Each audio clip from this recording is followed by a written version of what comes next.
Yellow-legged Oak Grove. Manok ni Kuya Dan ito, Aruero. Tapos ito naman, Bandam. Hatch Oak Grove naman to. Kay Kuya Dani pa rin yan, line yan. Tapos yung gray dyan, kaya parang Wilson naman yan, yung 5 times, line ng 5 times winner nila. Nakalimutan ko kung Joe Good Gray ba to or Melsim Gray, nakalimutan ko na eh. Pero to, Oak Grove to, Hatch. Authentic yan kay Kuya Dani, Aruero.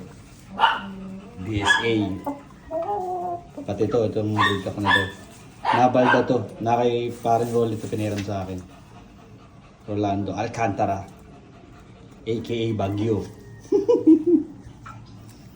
Yan. Yan ka lang.